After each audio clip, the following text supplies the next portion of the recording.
So I'm going to be talking about what Ruby is really capable of, which is basically just going to be ignoring whether a whole load of things are good ideas and just doing them anyway. I'm Fel. I work at Clio with Murray. That's my intro.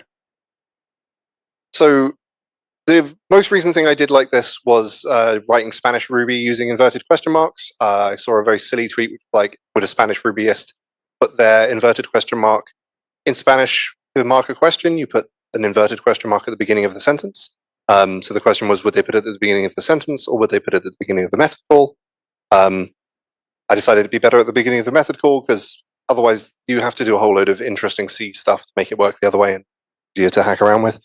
So you can just write a method missing on object that just says, if your method name starts with a inverted question mark, we're just going to forget that the inverted question mark was there and pass it on, which just works fine. Very easy.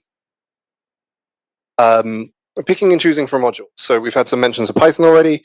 This is basically from foo import bar. Python has this. Ruby doesn't really have something like this. I would like there to be something like this sometimes. So I wrote a gem that does that.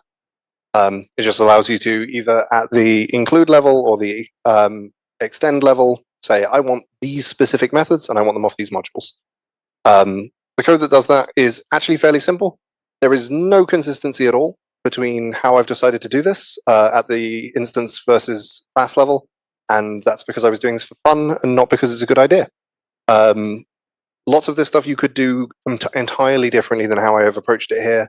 I was just interested in, could I make Ruby do this particular thing?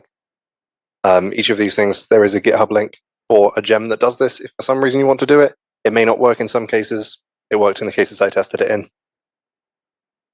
The next one is aspect-oriented programming, which is an idea I've directly stolen from Java Spring, but also does exist in other places. Basically, the idea that you might want to be able to say, do stuff around your methods, before your methods, after your methods, and not have your methods be clogged with all the stuff you're doing. And you can do more than one thing before, more than one thing around, more than one thing after. The around is basically just use the field to make sure that you can see all of the things that the method is doing. The code for doing that is a little more complicated. It is essentially doing an alias method chain trick. Alias method chain was deprecated in Rails 5. I think. So this is quite old code. Don't do it this way if you're doing it now. If you want to write something that does this, I think module prepend is the new and cool way to do this kind of thing. I also think the more cool way to do it is to not do it at all. But you can, and it works just fine. It's very useful if you want really simple methods that just declare the stuff they want to do additionally rather than having them buried into the methods themselves. The last one that I want to talk about is a little more complicated, so it's got 2 slides. If you have optional arguments and those optional arguments make your method do different things, you shouldn't pretend that it's the same method. You should just be honest with yourself and write more methods, like Clojure does. So you can write code with this gem that looks like this, where you can define the same method more than once with different numbers of arguments, and all of those things work.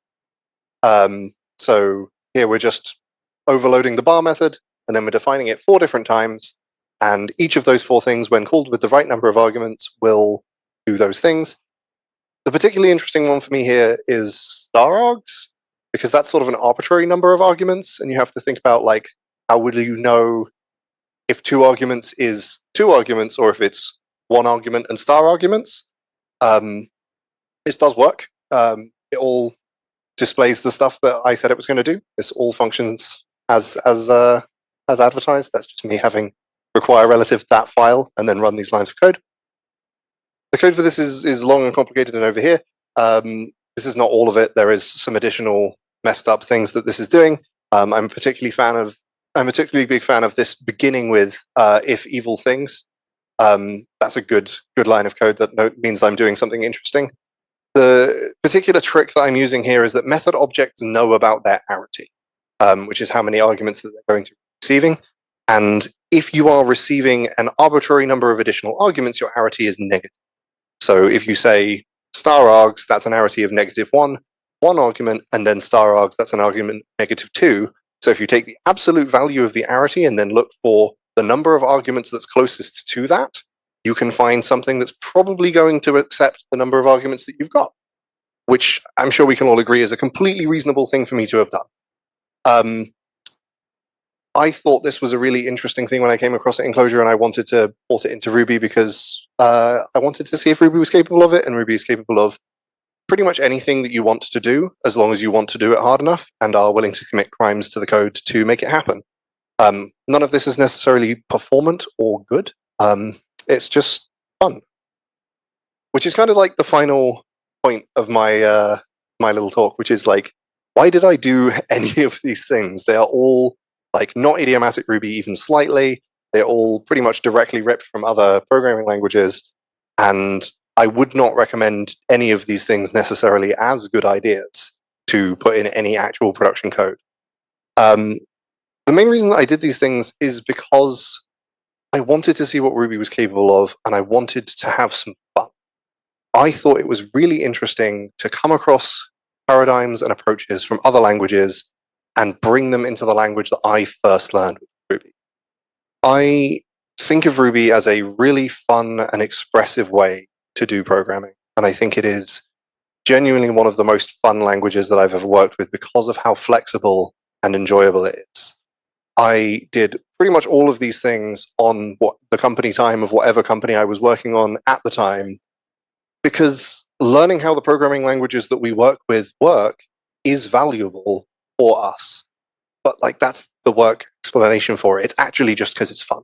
Like, it genuinely, it's just enjoyable to do things because you don't know whether you can or not. That's me.